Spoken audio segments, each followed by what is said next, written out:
Hello नमस्कार वंदनम सत श्री अकाल। आप सभी का स्वागत है आपके अपने ही channel magnet brains IIT JEE NEET में। मेरा नाम है सत्यम शर्मा और आज एक बहुत ही अच्छा दिन है और वो इसलिए है क्योंकि हम आज से स्टार्ट कर रहे हैं अपनी क्लास 12। जी हाँ, मतलब अब क्लास 11th और क्लास 12 की तैयारी पूरी की पूरी होगी नीट के हिसाब से, वो भी मैग्नेट ब्रेन्स के IIT JEE नीट चैनल पर, that to free of cost, है ना। हम ये चाहते थे कि 11th की तैयारी तो हो। बहुत बच्चे पूछते हैं सर 12th का क्या, 12th का क्या, 12th का क्या। तो लीजिए भाई, 12th की तैयारी भी अब आपके लिए magnet brains free of cost करवा रहा है, ठीक है ना। हम जो स्टार्ट कर रहे हैं वो NCERT के हिसाब से आपका पहला चैप्टर है electric charges and fields. Class 12th कैसी है, क्या क्या पढ़ना है, ये सारी बातें मैं आपसे करने वाला हूं। आप बिल्कुल भी टेंशन मत लीजिए, बस ध्यान से सुनते चलिए। और देखिए, एक बात याद रखिएगा, अगर आपको ये चीजें डिटेल में पढ़नी है, डिटेल मतलब अगर आपको बोर्ड्स के हिसाब से पढ़ना है तो भी ये लेक्चर आपके लिए काम के हैं। और अगर आपको ज्यादा थ्योरेटिकल पढ़ना है तो आप क्लास 12th मैग्नेट ब्रेन्स के मेन चैनल पर जाकर भी पढ़ सकते हैं, क्योंकि यहां पर जो चीजें हम पढ़ने वाले हैं वो नीट फोकस्ड है। क्या है? नीट फोकस्ड है।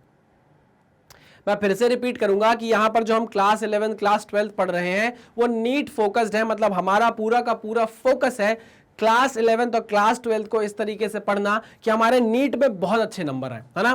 बोर्ड्स के हिसाब से अगर आपको तैयारी करनी है तो भी आप ये लेक्चर्स देख सकते हैं, बट मैं आपको सजेस्ट करूंगा कि मैग्नेट ब्रेन्स के प्लेटफॉर्म पर, magnet brains IIT JEE NEET channel है, जो मैग्नेट ब्रेन्स का मेन चैनल है, वहां पर जाकर आप क्लास 12 सर्च करिए। आपको बोर्ड्स के हिसाब से पूरी की पूरी तैयारी वहां पर करा दी जाएगी, ठीक है ना। चलिए स्टार्ट करते हैं आज के लेक्चर को। उससे पहले ये बात जो हमेशा मैं बताता हूं, आज फिर बताऊंगा कि हम आपके लिए एक मॉड्यूल तैयार कर बैठे हुए हैं जिसमें हम आपको टॉपिक वाइज एक्सप्लेनेशन वीडियोस देते हैं।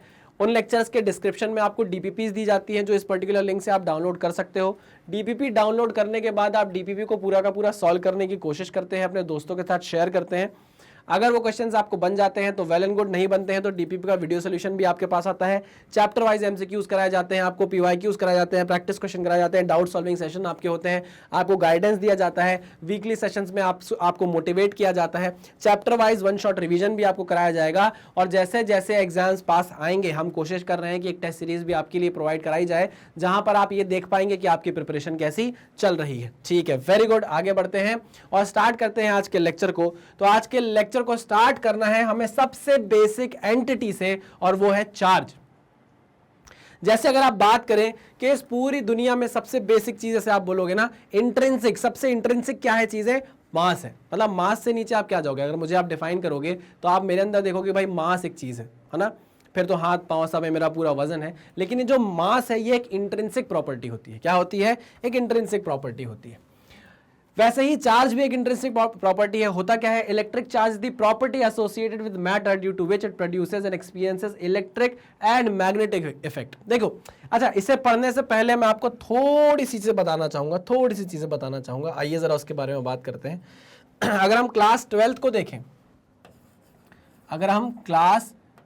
देखें, चार्ज वार्ज तो सब मैं आपको बता दूंगा। क्लास 12 को अगर हम देखें तो इस बार नीट 2022 में, नीट 2022 की अगर मैं बात करूं तो हम ऑलमोस्ट अगर मैं सही हूं तो 29 क्वेश्चंस क्लास 12 से पूछे गए हैं।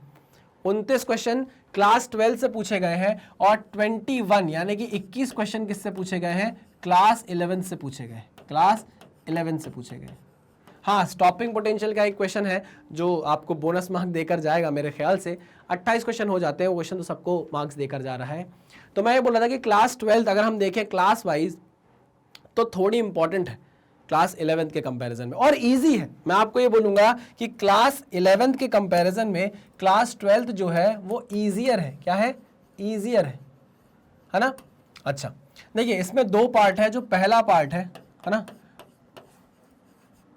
जो आपका पहला पार्ट है, या मैं बोलूं एक पार्ट है आपका इलेक्ट्रोस्टैटिक। जब आपका चार्ज किस पे रहता है? रेस्ट पे रहता है। When charge is at rest,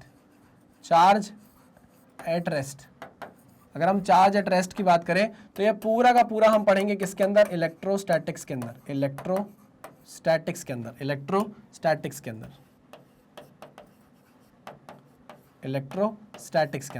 ठीक है ना। चार्ज एट रेस्ट पढ़ेंगे, ठीक है। इसमें आपका पहला और दूसरा चैप्टर हो जाएगा मेरे ख्याल से एनसीईआरटी के हिसाब से।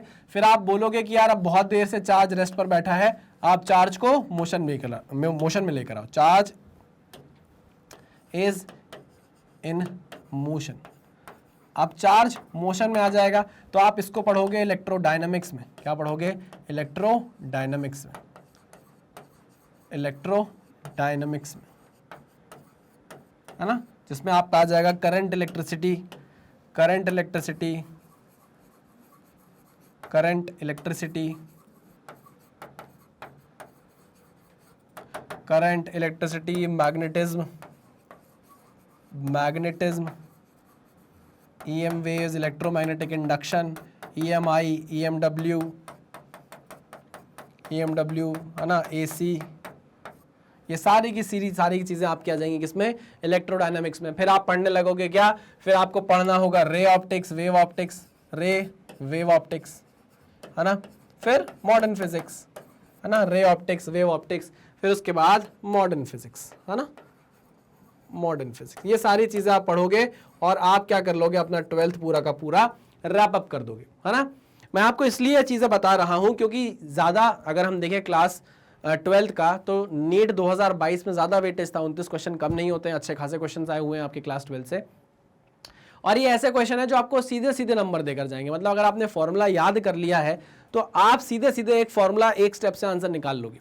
हाँ, हो सकता है क्लास 11 से जो क्वेश्चन बने उसमें आपको 2 स्टेप यूज करने पड़े, 3 स्टेप यूज करने पड़े, बट क्लास 12 के क्वेश्चन कंपैरेटिवली क्लास 11 से क्या होते हैं? ईजियर होते हैं। थोड़ी सी दिक्कत बच्चों को इसलिए होती है क्योंकि यहाँ पर सेमीकंडक्टर वगैरह आ जाता है ना, थोड़ा बहुत आपको एंड गेट नैंड गेट में दिक्कत होने लग जाती है, लेकिन हम उससे डरेंगे नहीं, आराम से पढ़ेंगे, धीरे धीरे पढ़ेंगे, हौले हौले पढ़ेंगे, है ना।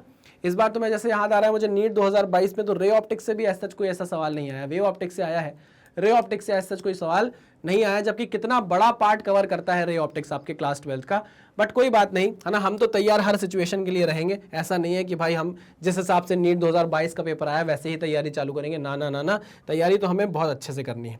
चलिए, तो हम बात कर रहे थे चार्ज की। चार्ज क्या होता है? It is the property associated with matter due to which it produces and experiences electric and magnetic effect, है ना। अभी हम लेकिन चार्ज को दौड़ाएंगे नहीं, चार्ज को किस पे रखेंगे? रेस्ट पर रखेंगे, ठीक है ना। चार्ज और मास दोनों क्या होती है? एक इंट्रिंसिक प्रॉपर्टी होती है ना, एकदम बेस लेवल की प्रॉपर्टी होती है, ठीक है। चार्ज एंड मास लिख देता हूं यहां पे, charge and mass, charge and mass both are intrinsic, property, both are intrinsic property, ठीक। अच्छा, टाइप्स ऑफ चार्जेस की अगर मैं बात करूं, तो 2 टाइप के चार्ज होते हैं। एक तो होता है पॉजिटिव चार्ज, एक होता है पॉजिटिव चार्ज, और एक होता है negative charge, negative charge.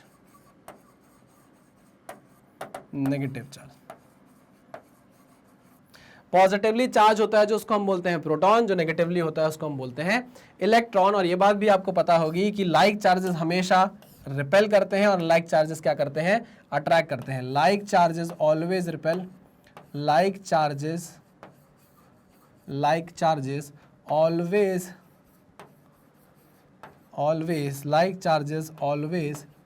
Repel and unlike charges attract each other. Unlike charges attract each other, ठीक है ना। ओके, अच्छा, कोई बॉडी चार्ज है कि नहीं चार्ज है? अगर आप एनसीईआरटी में देखेंगे थोड़ा ज्यादा डिटेल में इस बारे में दिया गया है, लेकिन हमको एग्जाम पॉइंट ऑफ व्यू से इसके बारे में जानने की ज्यादा जरूरत नहीं है। तो यहां पर आप एक इलेक्ट्रोस्कोप देख रहे होंगे, इसको ग्रीन लीफ इलेक्ट्रोस्कोप भी बोलते हैं, है ना। तो a device which is used to detect the electric charge present on a body is called electroscope. अब यहां पर आप देख रहे हैं एक ब्रास डिस्क लगी हुई है। मान लीजिए मेरे पास कोई बॉडी है, कोई स्फीयर है, मेटालिक स्फीयर है, वो चार्ज है। उस चार्ज स्फीयर को मैं जाकर यहां पर टच करूंगा तो आप देखेंगे कि यहां पर जो ये ब्रास रॉड लगी हुई है और ये जो मेटल फॉइल लगी हुई है, क्या लगी हुई है? मेटल फॉइल लगी हुई है। ये क्या करती है? एक दूसरे से दूर भाग जाती है, ये ऐसे पास रहती है। और जैसे ही आप कोई चार्ज बॉडी लेकर जाते हो और यहाँ पर टच करते हो तो ये जो फॉइल है जो नीचे लटकी हुई है वो क्या जाती है? ऐसे दूर हो जाती है। क्यों? क्योंकि चार्ज सेम पहुंच जाते हैं दोनों ही फॉइल पर, दोनों ही फॉइल पर सेम चार्ज पहुंच जाते हैं तो रिपेल कर जाते हैं, इसलिए ऐसे ये दूर दूर हो जाती है। ये दोनों फॉइल जितना ज्यादा दूर होती हैं उतना पता चलता है हमको कि ये जो पर्टिकुलर बॉडी आप टच करा रहे हैं यहां पर वो कितनी ज्यादा चार्ज है। तो अमाउंट ऑफ चार्ज आपको पता चलता है इसके दूर जाने से। अगर ये ज्यादा दूर जा रही है मतलब अच्छा खासा चार्ज्ड बॉडी है आपका, और अगर ये पास पास है तो इसका मतलब ये है कि ज्यादा चार्ज नहीं है आपकी बॉडी में। क्लियर बात है? हाँ सर, एकदम क्लियर बात है। तो चलिए, चार्ज की बात हमने कर ली है। अब ये कहां से आया, कैसे आया, नीट में इसको जानने की जरूरत नहीं है। आप जब सीबीएसई के लिए पढ़ेंगे तो पूरी कहानी आप सुन सकते हैं, यहां ये सब समझने की जरूरत नहीं है। चलो आगे बढ़ते हैं। अब डिफरेंस बिटवीन चार्ज एंड मास, देखो बहुत सारी सिमिलैरिटी भी है, डिफरेंस भी है ना, जैसे दोनों ही इंट्रिंसिक है, सिमिलैरिटी भी है और डिफरेंसेस भी है। आइए देखते हैं। पहला point, charge is of two types, mass is only one of a kind. मतलब एक ही काइंड का होता है आपका मास। चार्ज दो टाइप के होते हैं, पॉजिटिव चार्ज और नेगेटिव चार्ज। कभी आपने पॉजिटिव मास सुना है, नेगेटिव मास सुना है? नहीं। ठीक है, ओके। तो पहला पॉइंट ये आपको पता चल गया।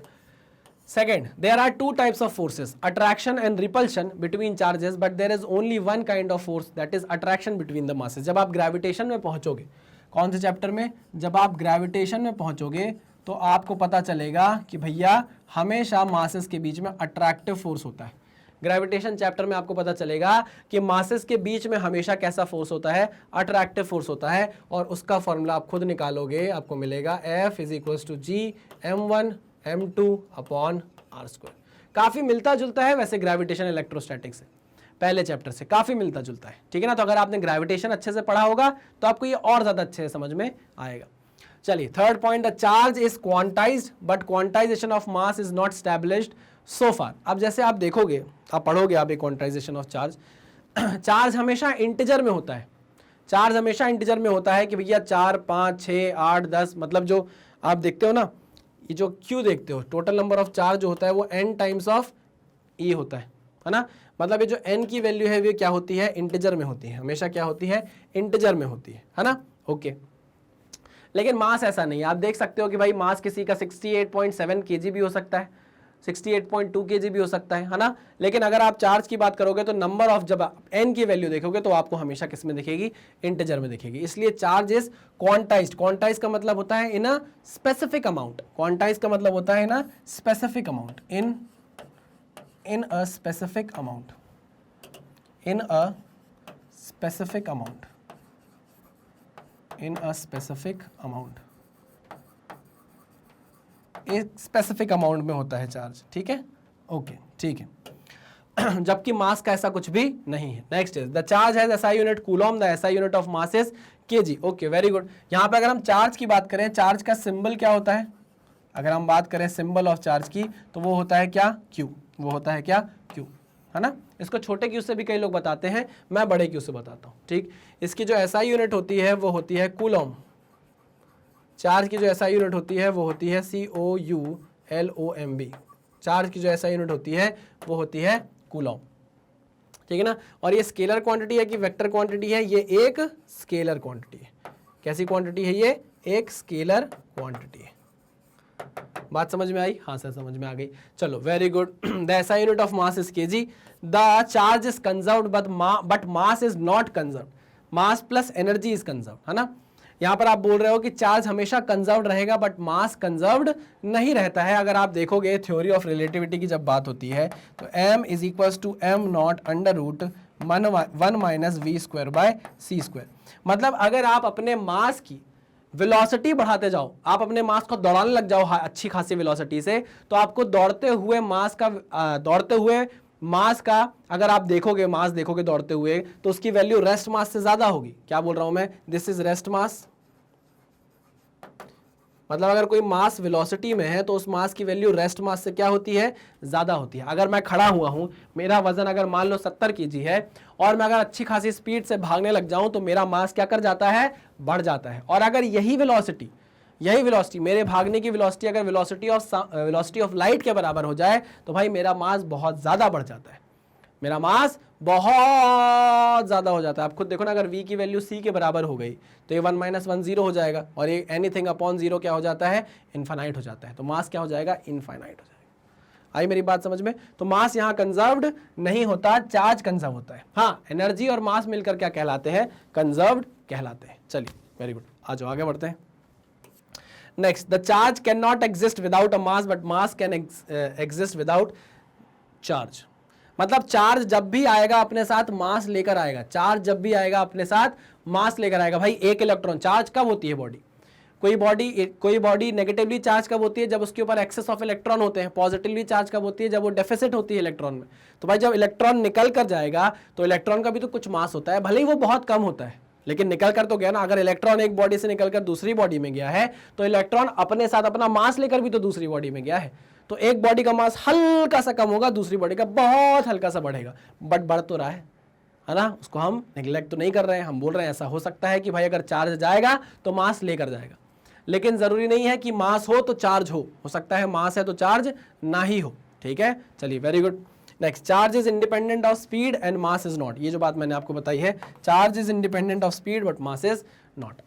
आप कितनी भी स्पीड बढ़ा लो, चार्ज नहीं बदलने वाला, लेकिन अगर आप स्पीड बढ़ाते जाओगे, वेलोसिटी बढ़ाते जाओगे तो मास क्या कर जाता है, बदल जाता है, बढ़ जाता है। ठीक है, okay okay sir, very good. आगे बढ़ते हैं नेक्स्ट। अगर मेरी वेलोसिटी बढ़ती है, ठीक है, कंजर्वेशन ऑफ चार्ज कुछ पढ़ा है? नहीं, हाँ, कंजर्वेशन ऑफ चार्ज पढ़ा है। अरे भाई charge can neither be created nor be destroyed, यही बोलोगे ना। देखो, conservation of charge the principal that the total electric charge is an isolated system never changes. है सर, ये क्या स्टेटमेंट दे दिया? हमें तो ये पता है कि charge can neither be created nor be destroyed, it can only be transferred, यहाँ से वहाँ ट्रांसफर हो सकता है। हाँ, वो बात भी बिल्कुल सही है। उसको और अच्छे तरीके से अगर आप एनसीईआरटी पढ़ोगे तो एनसीईआरटी में ये वाली डेफिनेशन दी गई है कि conservation of charge the principal that the total electric charge in an isolated system never changes. ठीक है, इसके बारे में बात करेंगे। नेक्स्ट पॉइंट क्या है? The net quantity of electric charge, the amount of positive charge minus the amount of negative charge in the universe is always conserve. ठीक है, चलो ये अगर आपको नहीं समझ में आया तो इसको समझने की कोशिश करते हैं। मान लीजिए हमारे पास कोई आइसोलेटेड जगह है ना, आइसोलेटेड जगह है, यहाँ पर एक चार्ज है, ये चार्ज है मान लीजिए +1 कूलम का। ठीक, एक और चार्ज है, ये चार्ज है +2 कूलम का, +2 कूलम का, और एक और चार्ज है -3 कूलम का। ठीक है ना। इसको मैंने क्या किया, इसको मैंने शफल कर दिया, इधर उधर डब्बे को हिला दिया, ऐसे ऐसे करके फेंक दिया, किसी को कैच दे दिया, डब्बा वापस कैच ले लिया। उसके बाद मैंने देखा भाई कुछ हुआ होगा आपस में, इन लोग का लेन देन हुआ होगा, मुझे नहीं पता। मैंने देखा कि भाई पहला चार्ज हो गया -2 कूलम, -2 कूलम हो गया। फिर क्या हो गया, एक हो गया +1 कूलम, है ना। अब यहाँ पर पूछ रहा है कि बताओ तीसरे वाले चार्ज पर वैल्यू क्या होगी, है ना। तो आपने बोला भैया ये आइसोलेटेड सिस्टम है। ये कैसा सिस्टम है? ये एक आइसोलेटेड सिस्टम है। This is isolated system, this is isolated system. ये कैसा सिस्टम है? आइसोलेटेड सिस्टम है। ठीक, आपको पता है आइसोलेटेड सिस्टम में the total electric charge in isolated system never changes. ठीक है ना। तो हम ये बोलेंगे कि यहाँ पर 1 coulomb +2 coulomb -3 coulomb should be equal to -2 coulomb +1 coulomb plus Q आपने रख दिया। देखो +1 कूलम +1 कूलम से गया, है ना, ये -3 कूलम था, ये हो जाएगा 2 कूलम -3 कूलम, ये माइनस था, प्लस आकर 2 कूलम हो जाएगा इज इक्वल टू Q। तो 2 और 2 हो गया 4, 4 - 3 यानी कि +1 कूलम Q की वैल्यू आ गई। So this is conservation of charge, this is conservation of charge. तो इसकी वैल्यू कितनी आ गई? इसकी वैल्यू आ गई 1 कूलम। क्लियर, समझ में आया? हाँ सर समझ में आ गया। चलिए कोई बड़ी बात नहीं है, आगे बढ़ते हैं। नेक्स्ट देखते हैं अब हमें क्या पढ़ना है, क्वांटाइजेशन ऑफ चार्ज। ये इंपॉर्टेंट चीज है, जरा इसे ध्यान से समझेंगे। क्वांटाइजेशन ऑफ चार्ज, इसे ध्यान से समझेंगे। देखो जब भी कोई बॉडी है, उस बॉडी से या तो इलेक्ट्रॉन जो लूजली पैक्ड इलेक्ट्रॉन है, जो लूजली पैक्ड निकल कर वो दूसरी बॉडी में चले जाते हैं, दूसरी बॉडी से निकलकर हमारी बॉडी में आ गए। किसी भी एक बॉडी से दूसरी बॉडी में जा रहा है, दूसरी बॉडी से पहली बॉडी में फ्री इलेक्ट्रॉन जो घूम रहे हैं वो आ रहे हैं। ठीक है ना। तो आप मुझे बताओ कि कभी आप ऐसा कर सकते हो कि आपने 1.5 इलेक्ट्रॉन ट्रांसफर किए हैं? नहीं, कभी ऐसा नहीं हो सकता कि आपने 1.5 इलेक्ट्रॉन ट्रांसफर किए होंगे। या तो 1 इलेक्ट्रॉन ट्रांसफर होगा, या तो 2 इलेक्ट्रॉन ट्रांसफर होगा, या तो 3 इलेक्ट्रॉन ट्रांसफर होगा, या तो 10 इलेक्ट्रॉन ट्रांसफर होगा, है ना। ऐसे नंबर में 1 2 3 4 5 6 ऐसा ही होगा। ऐसा नहीं हो सकता 1.5 हो जाए, 1.25 हो जाए, ना 3.5 हो जाए, नहीं। अगर इलेक्ट्रॉन जाएगा तो पूरा का पूरा जाएगा, आधा अधूरा नहीं जाएगा। समझ रहे हो? हाँ, तो बस इसी को बोलते हैं क्वांटाइजेशन ऑफ चार्ज, कि अगर चार्ज जा रहा है चार्ज जा रहा है तो वो एक स्पेसिफिक अमाउंट में जाएगा। क्या? एक स्पेसिफिक अमाउंट में जाएगा। तो electric charge can exist only as an integral multiple of charge of an electron. Charge of an electron, the charge of an electron is considered as the basis charge system, that is Q is equal to plus minus NE, जिसमें ये क्या है भैया, charge on an electron, charge on an electron, और ये कितना होता है 1.6 into 10 to the power minus 19 coulomb. Fundamental भी बोलेंगे इसको हम, इसको क्या बोलते हैं भाई, फंडामेंटल। सबसे छोटा चार्ज इतना ही हो सकता है जो कि एक इलेक्ट्रॉन पे होता है, वो होता है 1.6 into 10 to the power minus 19 coulomb. Okay, this is the integer, this is the integer, this is the integer. यही बोल रहे हैं ना कि इंटीजर इंटीग्रल मल्टीपल होगा। क्या होगा? इंटीग्रल मल्टीपल होगा। वो पॉजिटिव भी हो सकता है, नेगेटिव भी हो सकता है, उससे दिक्कत नहीं है, बट ये है कि इंटीग्रल होना चाहिए मल्टीपल। यानी कि जो Q होगा वो कैसा हो सकता है, प्लस माइनस 1E हो सकता है, प्लस माइनस 2E हो सकता है, प्लस माइनस 3E हो सकता है, प्लस माइनस 4E हो सकता है, बट Q कभी भी ऐसा नहीं हो सकता कि 2.5E हो जाए, 3.5E हो जाए, ऐसा कभी भी नहीं होगा। ये बात आप समझे? इसमें कुछ कठिन था जो आपको समझ में नहीं आया हो? नहीं सर, कुछ भी ऐसा कठिन नहीं था, हमको सब कुछ क्लियरली समझ में आया। ठीक है ना? तो आप देखो, या तो एक इलेक्ट्रॉन, 2 होगा, 3 होगा, n हो जाएगा, लेकिन होगा क्या, इंटीग्रल मल्टीपल ही होगा, ये बात तय है। ठीक है, चलिए आगे बढ़ते हैं। अब देखिए एक क्वेश्चन है, can a charge of 2.4 into 10 to power minus 19 coulomb can be given to a body? क्या इतना चार्ज किसी बॉडी को दिया जा सकता है? तो यार हमें पता है, सिंपल सी बात है कि Q is equals to plus minus NE होता है, और ये इंटीजर वैल्यू आनी चाहिए। n की वैल्यू क्या आनी चाहिए? एक इंटीजर आनी चाहिए। ठीक है, तो हम बोलते हैं भैया कि अगर मैं Q को E से डिवाइड कर दूं तो एक इंटीजर आना चाहिए। Q की वैल्यू कितनी है? Q की वैल्यू है 2.4 into 10 to the power 19 coulomb, 2.4 into 10 to power minus 19 coulomb, और इलेक्ट्रॉन की वैल्यू कितनी है 1.6 into 10 to the power minus 19 coulomb. ये कट गया इससे, ये पॉइंट हटाया, कितना आया 8 तिया 24, 8 दूनी 16, यानी n की वैल्यू कितनी आ रही है? n की वैल्यू आ रही है 1.5, जो कि नहीं हो सकता, जो कि पॉसिबल नहीं है, जो कि पॉसिबल नहीं है। क्या ये बात आपको समझ में आई? हाँ सर समझ में आई। पक्का? हाँ सर पक्का। ठीक है ना? तो आप ये देख सकते हैं कि n की जो वैल्यू है वो क्या होनी चाहिए, इंटीजर में ही आनी चाहिए, यहाँ पर नहीं आ रही है, इसलिए हमने बोल दिया कि भाई ये पॉसिबल नहीं है, इतना चार्ज हम किसी बॉडी को नहीं देंगे, इतना चार्ज नहीं देंगे। पक्का? हाँ सर पक्का। चलो तो आगे बढ़ते हैं, इस तरीके के क्वेश्चन आप कर सकते हो, बहुत आसान है। अब बात आती है कंडक्टर्स की। कंडक्टर क्या होता है? बहुत बेसिक चीज़ है, इससे क्वेश्चन बनने नहीं वाले हैं। थ्योरी देख लो, an electrical conductor is defined as the materials that allowed electricity to flow through them easily. This property of conductors that allow them to conduct electricity is known as conductivity। खत्म बात। Note देख लीजिए, graphite, the human body, the earth are good conductors of electricity. Some common conductor examples are copper, gold, iron etcetera. When some charge is transferred to conductor, it readily gets distributed over the entire surface of the earth। मतलब जो conductor होगा, ये बात याद रखेंगे आगे जाके जब गॉस लॉ लगाएंगे तो आपको समझ में आएगा कि जो कंडक्टर होता है, जब आप कंडक्टर को चार्ज देते हो तो वो तुरंत क्या करता है, सरफेस पर फैल जाता है। क्या हो जाता है? सरफेस पर फैल जाता है। ये कंडक्टर की खासियत है। गॉस लॉ में बहुत ज़्यादा ज़रूरत पड़ेगी इस कंसेप्ट की हमको, कि जब भी आप चार्ज देते हो तो वो एक सरफेस के, एक कंडक्टर के सरफेस पर तुरंत अक्यूमुलेट हो जाता है। ठीक है, note, they have electric charges, electrons that are comparatively free to move inside the material। ठीक है, उसमें फ्री इलेक्ट्रॉन्स होते हैं जो घूमते रहते हैं अंदर कंडक्टर के। चलो आगे बढ़ते हैं। इंसुलेटर्स, अब यार कंडक्टर कंडक्ट करेगा, इंसुलेटर नहीं करेगा, सिंपल सी बात है। Insulators are materials that hinder the free flow of electrons from one particle of the element to the another. ठीक है, वही डेफिनेशन है, उसका उल्टा हो गया। ठीक, if we transfer some amount of charge such an element at any point, the charge remains at the initial location and does not get distributed across the surface। मतलब अगर आप इंसुलेटर में छोड़ दोगे चार्ज को तो जहां छोड़े हो वहीं accumulate हो जाएंगे, वहीं रह जाएंगे, वो फैलेंगे नहीं। ठीक है, okay. Next, the common process of charging of such elements includes charging by rubbing for some elements with the help of suitable materials and charging by induction। ठीक है, note, some of the common insulator examples are given below, plastic, food and glass, these are insulators. ठीक है, कोई बड़ी बात नहीं है, कोई क्वेश्चन नहीं आने वाला है। आगे बढ़ते हैं।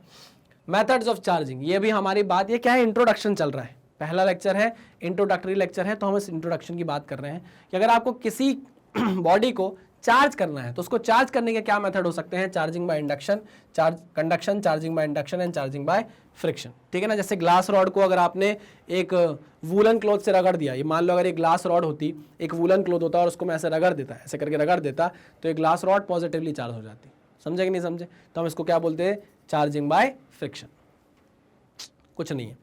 आगे बढ़ते हैं, चार्जिंग बाय कंडक्शन की अगर हम बात करें तो टच करना पड़ेगा। ये स्फीयर है, ये इंसुलेटेड बेस पर रखा हुआ है ना, और ये कैसा स्फीयर है, न्यूट्रल स्फीयर है, मतलब number of protons number of electrons के बराबर है। अरे न्यूट्रल स्फीयर का मतलब ये होता है कि इस स्फीयर पर number of protons number of electrons क्या है, बराबर हैं भैया, है ना।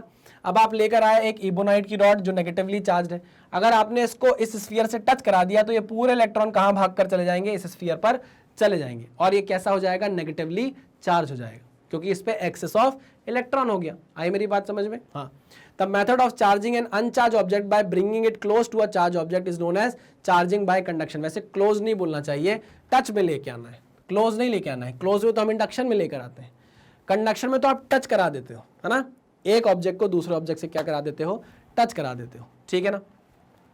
Next is the charge conductor has an unequal number of charge conductor, uncharge नहीं, अनचार्ज अगर वो न्यूट्रल है तो न्यूट्रल में number of protons number of electrons बराबर होंगे, लेकिन अगर चार्ज हो गया है तो it has unequal number of protons and electrons, hence when an uncharge conductor is brought near it, it discharges electrons to stabilize itself. Okay, ठीक है, आगे बढ़ते हैं। ये हो गया चार्जिंग बाय कंडक्शन, सीधे टच कराकर चार्ज कर देना किसी पर्टिकुलर बॉडी को।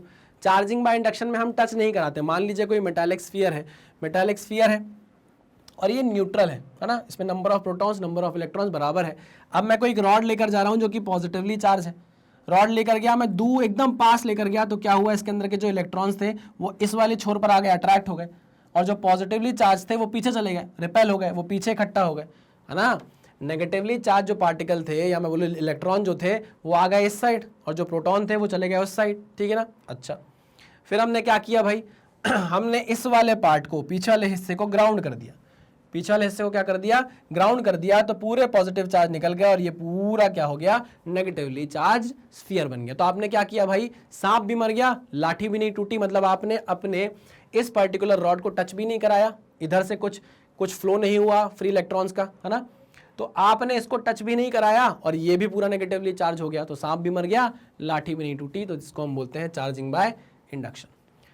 The process of charging an uncharge conductor by bringing it near to a charge conductor without any physical contact is known as charging by induction, ठीक है ना। Okay, induction मतलब induce से बना है, इंडक्शन किससे बना है, इंड्यूस से बना है। इंड्यूस मतलब पैदा करना, है ना, इंड्यूस का मतलब होता है पैदा करना, प्रेरित करना, किसी भी तरीके से हम यूज कर सकते हैं इसको, ठीक है। अब आ जाता है चार्जिंग बाय फ्रिक्शन। आपने देखा होगा ना, आप लेते हो उसकी अपनी क्या बोलते हैं, कंघी को बालों से ऐसे रगड़ते हो, और फिर वो पेपर होते हैं छोटे छोटे, उसको ऐसे आकर टच करते हो तो वो सब खड़े हो जाते हैं, चिपकने लग जाते हैं, तो ये क्या है, चार्जिंग बाय फ्रिक्शन है ना। When two objects are rub against each other charge transfer takes place, ठीक है। One of the object loses electrons while the other object gain electron, जो इलेक्ट्रॉन गेन करेगा वो नेगेटिवली चार्ज हो जाएगा, जो इलेक्ट्रॉन लूज करेगा वो पॉजिटिवली चार्ज हो जाएगा, है ना। The object that loses electrons become positively charge and the object gains electrons become negatively charge, ठीक है, कोई बड़ी बात नहीं है, सब छोटी छोटी बच्चों वाली बातें हैं। Both the object get charge due to the friction and this method of charging is commonly known as electrification by friction. इससे कोई क्वेश्चन नहीं आता है, सब बच्चों वाले कंसेप्ट है, इसमें हम टाइम वेस्ट नहीं करने वाले हैं। आगे बढ़ते हैं। अच्छा, तो चलिए इंट्रोडक्टरी लेक्चर हमने यहाँ पर खत्म कर दिया है। अब इसके बाद जो मेन कंसेप्ट है, जो है कूलम्स लॉ, वो चालू होगा, वहां से हमारा मेन क्वेश्चन जहां से बनते हैं वो पार्ट चालू हो जाएगा, ठीक है ना। तो आपको पता है मैग्नेट ब्रेन्स की अपनी वेबसाइट है magnetbrains.com नाम से, जहां पर जितना भी कंटेंट हम आपको यूट्यूब पे देते हैं सब फ्री ऑफ कॉस्ट यहाँ पर भी अवेलेबल कराया गया है। और ऐसा नहीं है भैया, ज़्यादा ऑर्गेनाइज तरीके से हमने यहाँ पर कंटेंट आपको अवेलेबल कराया है। अब जैसे आप मान लीजिए नीट के स्टूडेंट है तो आप नीट पे क्लिक करेंगे, जैसे आप नीट पे क्लिक करेंगे तो चाहे फाउंडेशन का कोर्स हो, चाहे वो आपका रितिका मैम का बायोलॉजी का कंटेंट हो, चाहे मेरा फिजिक्स का कंटेंट हो, सब यहाँ पर प्रॉपरली अरेंज करके फ्री ऑफ कॉस्ट आपको प्रोवाइड करा दिया गया है। मान लीजिए आपको फिजिक्स देखने का मन है, आप जैसे ही वॉच नाउ पे क्लिक करेंगे तो यहाँ पर मेरा पढ़ाया हुआ सारा कंटेंट लाइन बाय लाइन आपको देखने को मिल जाएगा। आप किसी भी पर्टिकुलर लिंक पे क्लिक करेंगे तो मैं आपको पढ़ाता हुआ यहाँ पर दिख जाऊँगा, ठीक है ना। चलिए, वेरी गुड। आपको पता है मैग्नेट ब्रेन्स की अपनी वेबसाइट, मैग्नेट ब्रेन्स जो है वो कम्प्लीटली फ्री एजुकेशन प्रोवाइड करता है, क्योंकि ये हमारी आइडियोलॉजी है। और फ्री का मतलब ये नहीं है कि कंटेंट से कॉम्प्रोमाइज़ किया गया हो, कंटेंट एकदम टॉप नॉच आपको प्रोवाइड किया जाता है। बदले में हम चाहते हैं थोड़ा सा प्यार, थोड़ा सपोर्ट आपसे, क्योंकि इससे हमारा मोटिवेशन हाई रहेगा। वो प्यार और सपोर्ट आप हमें कैसे दे सकते हैं? हमारे वीडियोस को लाइक करके, है ना, channel magnet brains IIT JEE NEET को क्या करके सब्सक्राइब करके, और जितना ज़्यादा हो सके वीडियोस को शेयर करके, जितना ज़्यादा हो सके वीडियोस को शेयर करके, ठीक है ना। तो चलिए इसी मैसेज के साथ करते हैं लेक्चर को खत्म। मिलते हैं नेक्स्ट लेक्चर में, तब तक सावधान रहिए, सतर्क रहिए, पढ़ते रहिए। Thank you very much.